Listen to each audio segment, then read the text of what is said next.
Good afternoon, everybody. Welcome back to another season of Spurs Up. I, as always, am your host, Jack Taylor, and this week I'm actually joined by one of the newest members of the Spurs Up team.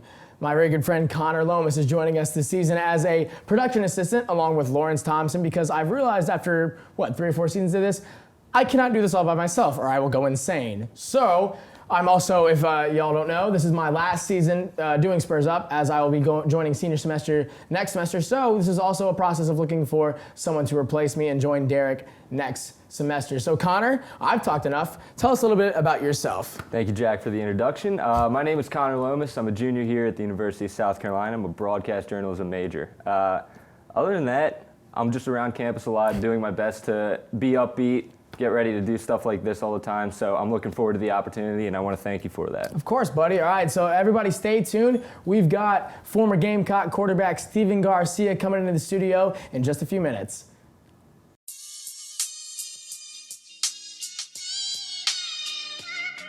Good afternoon, everybody, and welcome back to another season of Spurs Up, season 5, I believe, and it's a pleasure to be back for our first episode of the year. As always, I am Jack Taylor, and this episode, I'm joined by first-time co-host Connor Lomis. As I said earlier, he's going to be joining my team this year, so happy to have Connor on.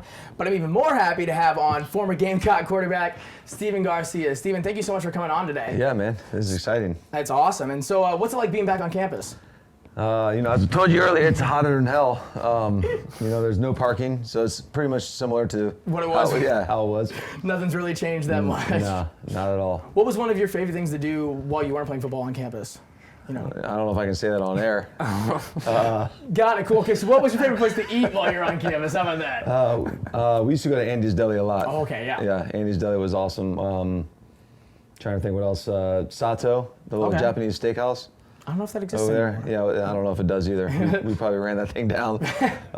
But yeah, man, it's pretty similar though up here. Mm-hmm. The whole thing. City hasn't changed a whole lot. No. Yeah, absolutely. So I got to ask the question. It's Bama week here. So take me through that game with you guys back in 2010 and just give me an overall, what was the energy like, the stadium energy? What was it like back on campus on Monday?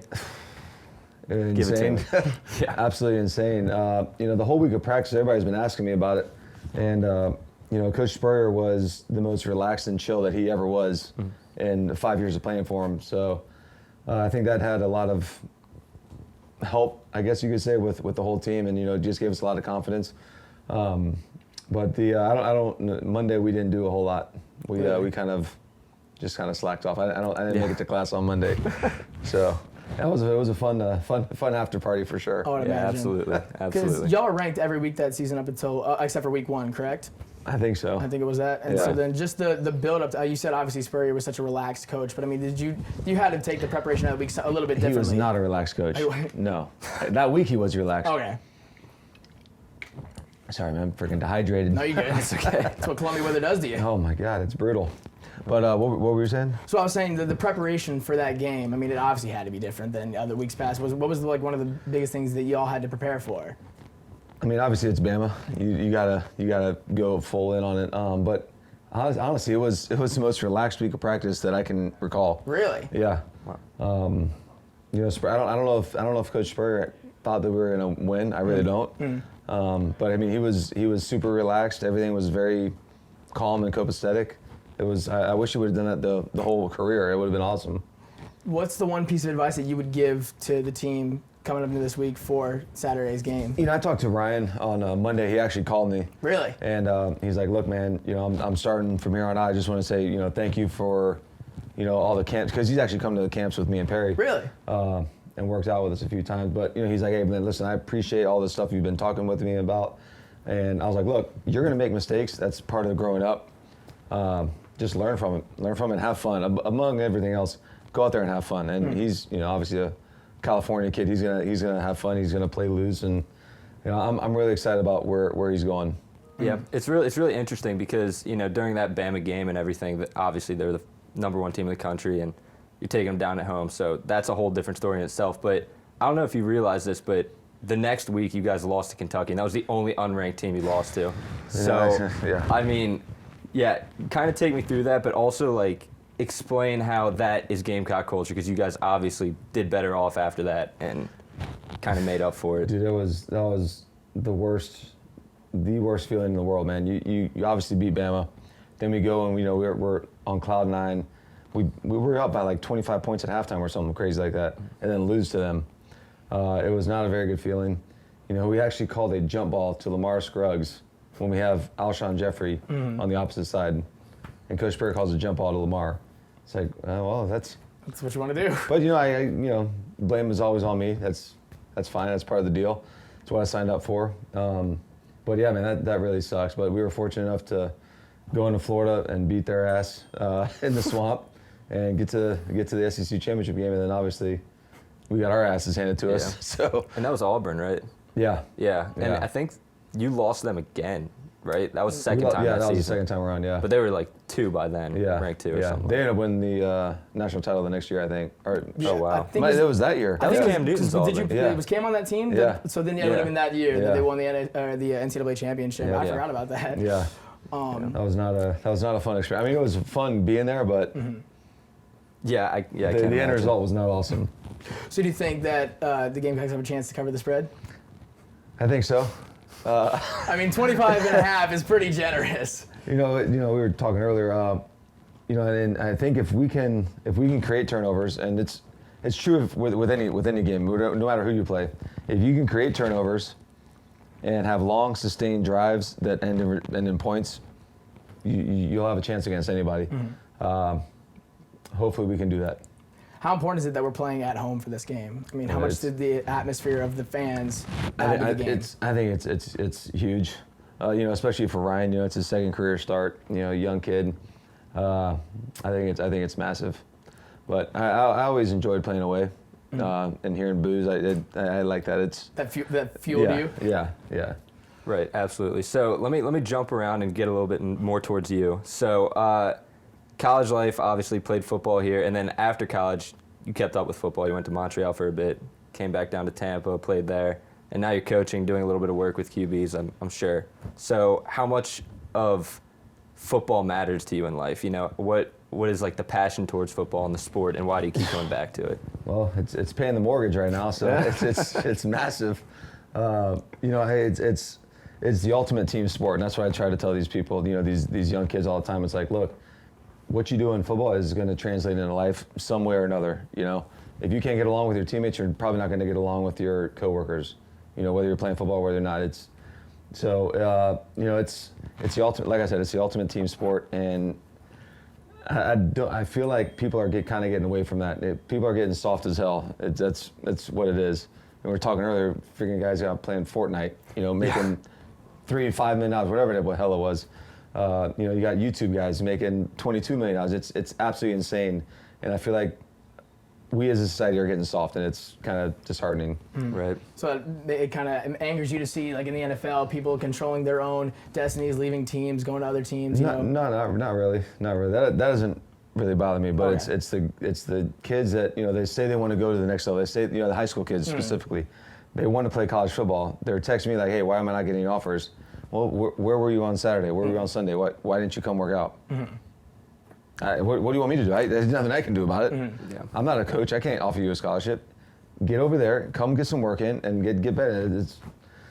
Some of these kids, man, it's a challenge. It is a challenge, but it's also very rewarding. I got 4 guys in college right now. One at Holy Cross, Harvard, Lyon, and Mount Union. So really? And TCU. So actually 5 kids. Wow. So it's pretty cool, man. Wow. So bouncing around back to the Bama game a bit, there's no way that's not your favorite Gamecock memory, right? That's got to be your favorite game, or do you have another? No, beating Florida in the swamp was definitely. Wow. I mean, I'm from Florida. That's fair. I give you that. Yeah. I didn't think about that. Yeah. So getting to go into. I've always had a certain place in hell for the University of Florida, so it was awesome beating them down there. That's fair. So how was that loss during that same season? Because I know you guys lost to Florida too. No, we beat Florida in that season. In 10. Yeah. Oh, interesting. Yeah, that's how we ended up going to the SEC championship game, and they actually returned the opening kickoff. Really? Yeah, and it was the first time they wore like the all blue, and I was like, oh, this is gonna get ugly, because 2 years ago, before then, we lost 56-6. I was like, oh, this is gonna get ugly again. Yeah, this is gonna get real bad real quick. But yeah, Marcus played lights out. We all played lights out. It was that was definitely my most fond memory. How often do you keep in touch with players from the 2010 team? All the time. All the time? All the time. Marcus, Alshon, all them? Yeah. Yeah. Did you have a favorite teammate? You can say they won't be listening probably, but did you have a favorite teammate? As PC as it sounds, as cliche, I love them all, man. There's nothing like being in the locker room and being around. They're like my brothers at the end of the day. So, it's if I had to pick though, Pat DeMarco was my roommate, so we got along pretty well. Really? Yeah. That's hilarious. That's awesome. Yeah. So now, obviously, that team, one of the biggest differences between that team and the years kind of before and after that is they found ways to win the big games. They found ways to make those big plays. What do you think is lacking in this team that we've had in the past couple of years that hasn't been able to do something like that and close out in those close games? Yeah, I have no idea. I really don't know. Okay. Somebody asked me the other day, and they were like, what's going on with Jake? It's like he's had a different offensive coordinator often, had a different quarterback coach often. It's like learning a new language, a whole new foreign language, and it ain't easy, but at the same time, it's what we signed up for. It's the cards you dealt with. Yeah, exactly. So hopefully we can win this game and kind of right the ship, and that's what we need. I think that's what we as a university needs. I think that's what Coach Muschamp needs to kind of propel himself to. When you got the school up street, winning national titles and beating Bama the way they do. That ain't easy recruiting, So we gotta have some sort of signature win, and kind of propel ourselves to where we were when, 2011, 2012, and those years. So if you think back, was it ever surreal realizing who you're playing with and who you're around? Because just in playing Bama, you're playing Mark Ingram, Julio Jones, all these crazy big time players now. Did it hit you? I didn't even think about it. And somebody actually mentioned it that I probably did more interviews this week than I can even count, to be honest with you. And one of the guys was like, yeah, do you have any idea who was on that team at Alabama? And he's like, all pro. They had 17 guys that were all pro in the NFL. Yeah, it's crazy because even on our team as well, with Alshon Jeffrey, Stephon Gilmore. You had insane talent. 100%. He made it easy, man. He's obviously making it easy for Nick Foles and Carson Wentz. Yeah. He's a hell of a player, man. Some of the catches he made in that Bama game were unbelievable. Yeah. I remember I was watching. We made a hype video for our CCS. We made a hype video. We had some of the footage from that game that we pulled, and it was just insane. Yeah. Some of the catches he was making. Yeah. You can't say enough about the guy. He's a great player, even better dude off the field, man. Yeah. I got my agent actually texted me one of his family friends are big Philadelphia Eagles fans. And he's like, hey, is there any way you can get? I actually threw for Nelson Aguilar really? for all of his pro day and all of his stuff down. Really? He's from Tampa. I had no idea. Yeah. He is dirty. Yeah, he's legit. But he's like, hey, is there any way you can get Nelson and Alshon to do my buddy's son has cancer, so he's like, can you please have him say happy birthday or whatever the hell it was, and I text him and he sent me a video with them, the whole receiver corps. Really? Yeah, that's the kind of dude he is, though, is what I'm getting at. That goes a long way, man. People don't understand. That goes a very long way. Oh, I bet. I've heard there's actually supposed to be a good amount of Gamecock alumni from the football team coming back for this game and supposed to be on the sideline. What is it like being asked to come back, lead the Gamecock chant for this game? It should be interesting. I'm still trying to figure out what I'm going to do or what I'm going to say. I'm going to try to keep it PG. I don't know if that's going to work too well, though. I feel like, the student section, they might not even mind. No, I don't think they will. I think the older folks may. Yeah, they might mind a little bit. Just do you. Yeah, at the end of the day, man, I talked with a bunch of, parents, down in Tampa, and I kind of told them the whole thing, and they were like, look, you may never get invited back again, so might as well go out with a bang. So how many times have you been back to campus? I try to come back once a year. Okay. For a game. So it's kind of worn off a little bit. It's a long drive, man. It is a long drive. So you're making that drive the other day. Yeah. Good Lord. That's got to be at least 6 or 7 hours, I'd imagine, maybe even more. It usually takes about 7.5, but I get there in about 6.5. Really? I get a heavy foot. They got me in some rose gold Chevy Equinox. You see that thing? Yeah. You texted me. I don't know what that was supposed to look like. It's nice inside, but it's. It is. There's no tint on the windows. It's. Yeah. Not like people seeing you and stuff. No, it's yeah. You gotta ride around with a hoodie on and glasses on and stuff. So just a couple more questions before we close out. Just talk a little bit about, bouncing towards the end of your collegiate career and kind of, your mindset going on the way out, and kind of just what motivated you to keep staying at it and keep trying to stay with football? Well, I mean, I did not go out the way I thought I was going to go out. And people ask me all the time, it's like, what, you still go back? And I was like, yeah, clearly I'm up here now. But I didn't burn any bridges except for one, and that was our old athletic director, Eric Hyman. That is absolutely scorched. That bridge is done. But other than that, man, I kept in contact with everybody. I love this place, I really do. So it's part of the deal. Awesome. Well, Stephen, thank you again so much for coming on the air today. It was awesome having you on before the Bama game, because, who could be a better guest right before the Bama game than the last quarterback, awesome. SEC's quarterback, to beat Alabama. That's insane. And so until next time, South Carolina, Spurs up. Spurs up.